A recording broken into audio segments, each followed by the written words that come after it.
histoire. Un couple de retraités marseillais a pu enfin réintégrer leur domicile après 2 années passées dans un camping-car.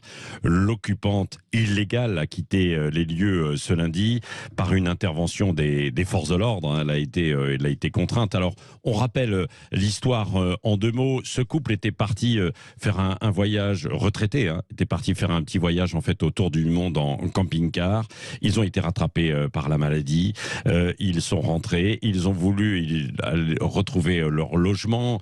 Ils sont allés voir l'agence de location. Il y avait un bail. C'était un meublé. Ils voulaient retrouver leur logement, pas forcément immédiatement, mais au bout d'un certain temps. Et puis, ils se sont heurtés à cette locataire qui ne voulait plus quitter l'appartement et ne pas payer. Maître Axel Poulain, j'ai bien résumé l'histoire. C'est ce qui s'est passé, en fait. Oui, en résumé, c'est parfaitement ça, monsieur Roger. Bon, c'est ça. Et alors, ils ont demandé la réintégration avec vous, cette procédure. Finalement, ça a mis quand même du temps, mais bien souvent, on le voit dans des affaires, il y en a eu beaucoup dernièrement, on voit que ça n'aboutit pas, que ça traîne. Comment ça a pu être possible dans cette histoire ? Alors, comment ça a été possible que ça prenne ou que finalement, ils réussissent à réintégrer leur logement, quoi. Ça a été possible puisque le dernier recours qui a été fait par l'occupante a été rejeté. Donc à partir de là, la préfecture a autorisé le concours de la force publique puisque c'est l'élément indispensable pour que l'huissier qui mène l'expulsion puisse faire le nécessaire. Oui. Et surtout dans cette affaire-là, ce qui est appréciable, c'est que les choses se sont faites très calmement. Donc ils ont pris le temps. Madame était prête quand même, puisque bon, ça faisait déjà quelques jours qu'elle s'attendait à ce que elles doivent le quitter de manière éventuellement forcée.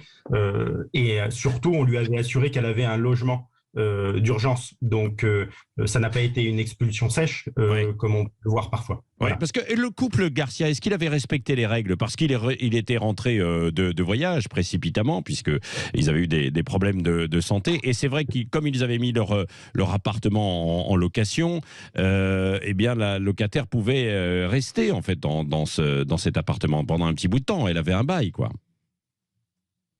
Elle avait un bail meublé, oui, tout à fait, sauf que vous avez la possibilité de reprendre ce logement dans des cas bien particuliers. Et là, notamment, mes clients avaient donné un congé pour reprise. C'est-à-dire que il faut que tout le monde comprenne que leur logement, cet appartement, c'était leur résidence principale.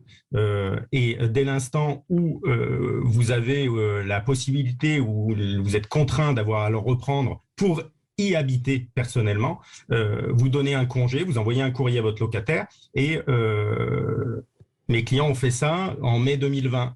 Voilà. Donc en février 2021, on lui a dit il faut que vous ayez quitté le logement. Donc elle avait plus de 6 mois pour partir à cette époque-là. Oui, c'est ça. Il y avait quand même, c'était pas du jour au lendemain, quoi. Bien sûr. La loi est assez stricte là-dessus, bien sûr.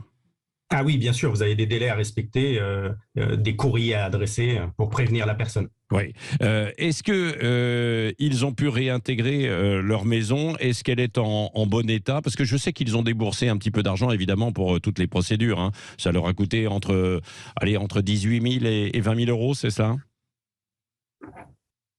Alors, ce volet financier dont ils ont parlé, ça concerne les 2 ans et demi où ils ont été contraints de se loger ailleurs. Oui, de se loger ailleurs, oui, d'accord. Donc, c'est pas les frais de procédure. C'est tout ce que ça leur a coûté pendant 2 ans et demi. Et ils ont récupéré leur logement lundi matin, très exactement. L'appartement est dans l'état dans lequel vous le récupérez quand vous l'avez laissé pendant quelques années en location, et certainement d'autres réparations à réaliser. Moi, j'ai rien constaté de particulier puisque je suis pas allé sur les lieux. Mais ce qui est certain, c'est que c'est un grand soulagement et qu'ils l'ont récupéré désormais. Oui, c'est ça. Ils ont 70 ans, ils voulaient récupérer leur logement, d'autant qu'ils avaient des problèmes de santé. Je le disais, maître Axel Poulain, il y a eu beaucoup d'affaires identiques ces derniers mois. Est-ce que quel conseil vous avez à donner, vous, que ce soit aux propriétaires, bien sûr, quand ils sont dans de telles situations, et puis à des locataires qui voudraient impérativement rester? Est-ce qu'il y a des procédures à l'amiable? Est-ce que la jurisprudence est en train d'évoluer? Bien sûr, il y a de l'amiable nécessairement. Vous pouvez toujours trouver un accord pour s'entendre sur des délais particuliers. Il y a des médiations qui sont mises en place et puis la loi aujourd'hui participe de ça et surtout on a véritablement un engouement pour cela. Mais par contre, après, on ne peut pas aller contre la volonté des gens. Oui. Oui, bien sûr, ça, on est obligé de respecter aussi la loi. Et puis, c'est difficile de mettre tout le monde d'accord, bien souvent, quand il y a ce genre de conflit. Merci, maître Axel Poulain, société PAC Avocat, hein, avocat en droit des affaires et en droit immobilier du côté de Marseille. Merci d'avoir été avec nous ce matin en direct sur Sud Radio.